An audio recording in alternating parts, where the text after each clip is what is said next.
Shridharacharya formula. ठीक है, Shridharacharya formula क्या कहता है? श्रीधराचार्य फार्मूला हम लोग आज फाइंड आउट करेंगे। ठीक है, श्रीधराचार्य फार्मूला ये मतलब एक फार्मूला है जो कि हम लोग फैक्टराइजेशन में काम करता है। ठीक है, समीकरण मतलब जैसे a x square plus b x plus c है, हमारे पास एक कोई इक्वेशन है a x square plus b x plus c. ठीक है, तो हम उसको उस इक्वेशन को सॉल्व करेंगे। अगर मतलब अगर फैक्टर हो पाता है तो हम फैक्टर कर लेते हैं, अगर फैक्टर नहीं हो पाता है तो हम लोग श्रीधराचार्य की सहायता लेते हैं। किसका मदद लेते हैं? हेल्प लेते हैं श्रीधराचार्य फार्मूला का। श्रीधराचार्य फार्मूला क्या होता है कि x equal to minus b plus minus under root b square minus 4ac upon में 2a। ठीक है, ये फार्मूला हम लोग की मदद से कोई भी इक्वेशन होगा उसको हम लोग फैक्टर कर सकते हैं। कोई भी अगर इक्वेशन होगा तो हम लोग उसको फैक्टर कर सकते हैं। अगर उसका फैक्टर नहीं होता है तो हम लोग श्रीधराचार्य की मदद से x इक्वल टू रखते हैं, x equal to minus b plus minus under root b square minus 4ac upon 2a। ये हम लोग करके फार्मूला हम लोग यूज करके फैक्टराइजेशन कर सकते हैं। ठीक है, तो अब इसके बाद a का मान कहाँ है? a इसमें से मिल जाएगा, b यहाँ से, c यहाँ से। अगर मान लीजिए ऐसे इक्वेशन है, कोई इक्वेशन है, सपोज करिए a जैसे मान लीजिए 7x square plus 3x plus 9।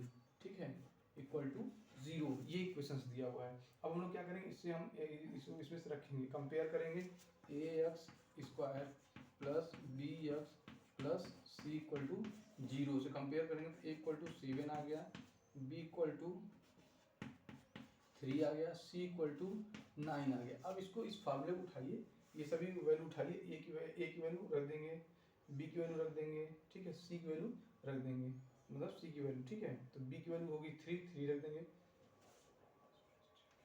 ठीक है, b की वैल्यू 3 रख देंगे। ठीक है, b की वैल्यू 3 रखेंगे और साइन के साथ रहता है फार्मूला, 3 रख देंगे। यहाँ पे 3 स्क्वायर हो जाएगा माइनस 4ac। इस तरह से रखने के बाद हम लोग इसको सॉल्व करते हैं।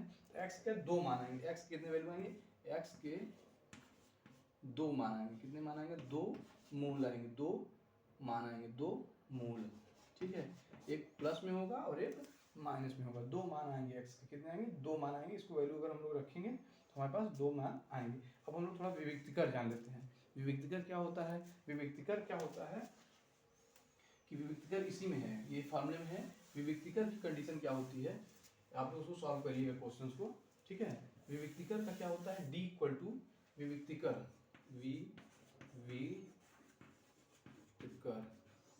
विविक्तिकर क्या होता है? d equal to discriminant, d मतलब डिस्क्रिमिनेंट रखते हैं under root b square minus 4ac। ठीक है, ये फार्मूला हम लोग रखेंगे, under root b square minus 4ac। इसी में ये फार्मूले में से ये विविक्तिकर है, d है। तो हम लोग d को, अब हम लोग d की वैल्यू देखेंगे कि हमारा d आ कैसा, d आ रहा है। अगर मान लीजिए d यही, ठीक है, d आएगा, अगर d की वैल्यू अगर 0 से बड़ी आ गई, 0 से ग्रेटर देन आ गई, पहली कंडीशन क्या है? 0 से बड़ी आ गई तो मूल जो होगा, मूल वास्तविक होगा। क्या होगा? वास्तविक होगा और धनात्मक होगा। वास्तविक होगा, क्या होगा? वास्तविक होगा। अगर d की वैल्यू 0 से छोटी आ गई तो काल्पनिक हो जाएगा। क्या हो जाएगा? काल्पनिक। क्या हो जाएगा? काल्पनिक। मूल जो होगा काल्पनिक होगा। और थर्ड क्या है? अगर d की वैल्यू 0 के इक्वल आ गई तो मूल वास्तविक होगा। क्या होगा? वास्तविक ही होगा, वास्तविक होगा। जो रूट होगा, रूट वो वास्तविक ही होगा। तो d की 3 कंडीशन होती है, एक तो 0 से या तो बड़ा हो जाएगा, या तो 0 से छोटा हो जाएगा, या तो 0 के बराबर रहेगा। तो ये तीनों कंडीशन, ये हम लोग श्रीधराचार्य फार्मूला है। और उसमें आप लोग फार्मूले में वो रखे वैल्यू देखिएगा, जो हम क्वेश्चन में लिखे थे उसको रखिएगा, आंसर आएगा।